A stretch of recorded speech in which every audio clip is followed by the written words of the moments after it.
Hello YouTube, I'm Vince White. I'm an employment attorney and I just spent 7 minutes making this video. Then it didn't work somehow and I couldn't upload it. So here we are again. Okay. Well, there was a question posted in the comments of one of our videos recently, and that question was, what would make good evidence for a man who has been sexually harassed in the workplace to prove that a woman sexually harassed him? And I saw that question. I provided an answer to that question, but the answer to that question, what would be good evidence for a man who's been sexually harassed, is actually the same as what would be good evidence for a victim of sexual harassment in the workplace or a victim of workplace discrimination to provide. It's all the same, irrespective of your gender, your protected class, whatever you're doing. The evidence is all going to be, in terms of a general rule, about the same, and I'll show you how. Okay? Now, the easiest answer to what makes good evidence is this: anything that might make your audience believe what you're saying is true. Now, we'll put a little subtext there, or anything that might make your audience believe what your opponent, the defendant, is saying is false. It really is that broad. And you might say, oh, Vince, that's so broad. Well, I can't just give this attorney I'm working with everything. They'll be working on this case for 100 hours. Yeah, they will. They sure as hell will. Because you assign them, theoretically, often, usually, a percentage of everything they win for you. Right? It's very rare, very, very rare, for a victim of workplace discrimination or a victim of workplace sexual harassment to hire an attorney on an hourly basis, paying them by the hour. That doesn't usually happen. Usually, firms say, hey, we'll maybe charge you something, maybe not, but generally the 99.9% of our fee is going to be paid as a percentage of what we win for you, right? So that's really important to know, right? Because you're not paying that attorney hourly. So you can just give that attorney everything that fits into that first part of the rule, right? Everything that might lead an audience to believe what you're saying is true, and everything that might lead an audience to believe the defendant is a liar, liar, pants on fire. So don't hold back. And if your attorney, when you're burying she or he under all the time slips and the emails and the letters and the text messages, everything, right? If they start saying, whoa, whoa, whoa, whoa, you're asking us to do a little bit too much work here. Well, you better be pretty concerned about that, right? Because this attorney has two jobs: increase the value of the claim by any legal, ethical means possible, and reduce the risk that you might lose the claim by any legal or ethical means possible. Both those jobs require significant investments of time. In fact, time is the name of the game, right? You don't just get a case. Like some partner throws a case on your desk, you're like, hey, help so-and-so. They got a claim. Workplace sexual harassment. And that attorney doesn't read the case file and say, I know everything I need to do to win this case. No. Every case is so different, so unique. They need to sit down and think about, how am I going to deal with this? What am I going to do with this? This is an obstacle. This is a risk. How will I get around it? How do I control the narrative? Is this case going to be public? Is it going to take place in the public view? Is it going to be confidential, kept quiet because our client has a future in his or her career and we need to protect that? So many things they need to think about, right? Just the thinking, the planning, the brainstorming, the creative problem solving in a given case. 20, 30, 50 hours by the time you're done. If your case actually went to trial, God help you, if it goes to trial, hundreds of hours by the time you're done, all of which you did not have to pay that attorney for. Right? That's positive. You didn't have to pay for it. Now you could say, oh, the attorney's getting a percentage of what they win for me. Sure, but they got that percentage whether they spent 10 hours or 500 hours. The percentage doesn't change based on how many hours they put in. So if your attorney's giving you pushback on how much evidence you're asking she or he to look at, what are you doing? Why isn't your attorney rationally self-interested in that they will spend the time to help you, because in helping you, they help themselves, right?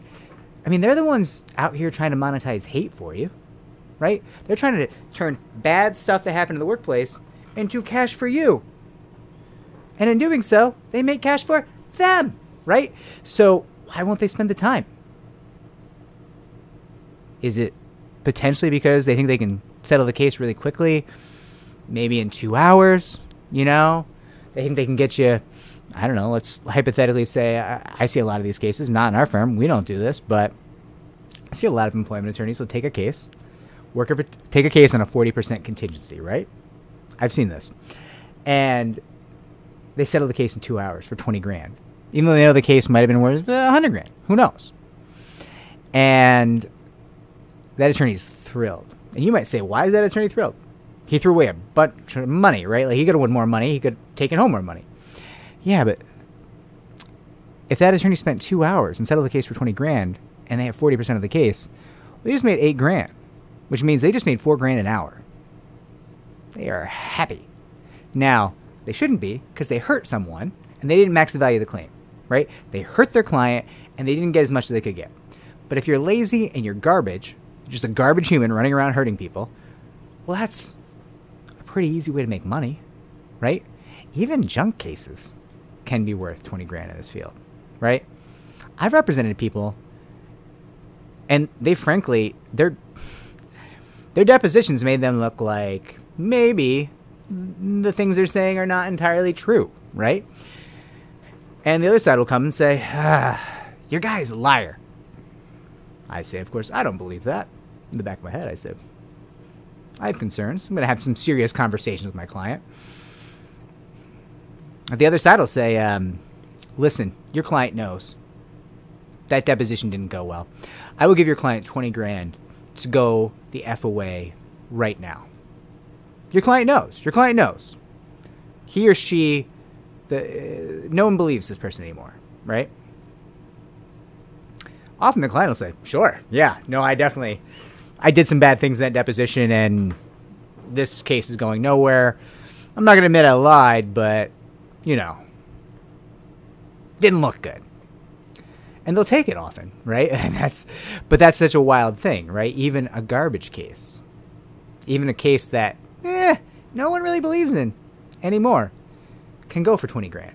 So there's these attorneys out there just flipping cases, making 4 grand an hour, probably clearing a couple hundred cases a year, right? They're probably happy. They're probably making tons of money, buying houses, doing all kinds of stuff, right? I don't think they're helping people.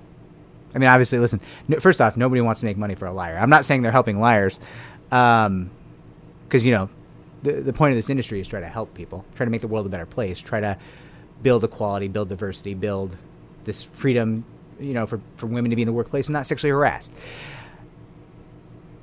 I'm not saying they're out there helping liars. The number and percentage of liars who come and start cases in this field is extraordinarily low. That narrative is bullshit. That all these people are liars. No, nobody wants to bring these claims. These claims are difficult and challenging for people to go forward with. It is not easy. It's not an easy road. There are easier ways to make money. This is not an easy way to make money as a victim. Okay?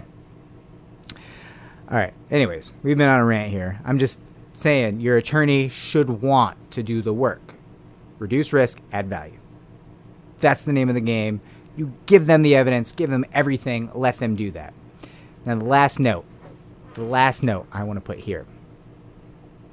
Don't fall in love with your evidence, right? I've had conversations with people, and people are not great at valuing their evidence, right? So, just a hypothetical, which happens all the time. You know, maybe you got a defendant offering $500,000 on a case to settle. Like, oh, we'll pay you $500,000. We don't think you have the best chance of winning at trial, but we don't want this to go forward. We'll pay. And the client will come to me, you know, I'll come to the client and I'll say, Yeah, they'll pay you $500,000, and maybe I think we can get you an extra $100K if you want. And the client will say, well, but Vince, the timesheet proves I was there that day. Yeah, it does. They're not saying you weren't there. We all agree you were there. They're saying that while you were there, the things you say happened didn't happen. And I'm saying they did. And that's what we're going to go to trial about, right? And the client will go, but Vince, we can prove I was there. Yeah, still yeah. Nobody, not in question. Everybody knows you were there. 30 people say you were there. They say you were there. No, judge says you were there. Everybody says you're there. Yeah, but I mean, I know we're going to win at trial because I can prove I was there. Yeah, again, not really a relevant question. What are we talking about here? Like, not what? Right? Well, I know I'll win because I can prove I was there. Again, what are you talking about? Not a question. No one disagrees. Also, not that valuable as a piece of evidence. Yes, you can prove you were there. No one cares. We all agree. So don't fail to properly value your evidence, right? If you're turning down a massive offer because you're not properly valuing your evidence, if you're going forward, risking it all, going to trial, putting your life in the hands of a jury, a pool of 6 people potentially that you've never met because you don't really understand the value of your evidence, I am terrified for you if that is what you're doing. Juries are wild. They have been good to me over the course of my career, but they are nutty. They do crazy things. They do not listen to most of the testimony. They do not look or understand at much of the evidence. They can be terrifyingly unpredictable. And if you're betting the house on a piece of evidence that you're not valuing correctly, that you're not properly evaluating, and maybe you're not listening to your attorney about like, well, that's not that helpful, right? And you're saying, you're wrong. I know that you've done this a couple thousand times and this is my first time, but I know things. Probably not. I'm just saying. Probably not.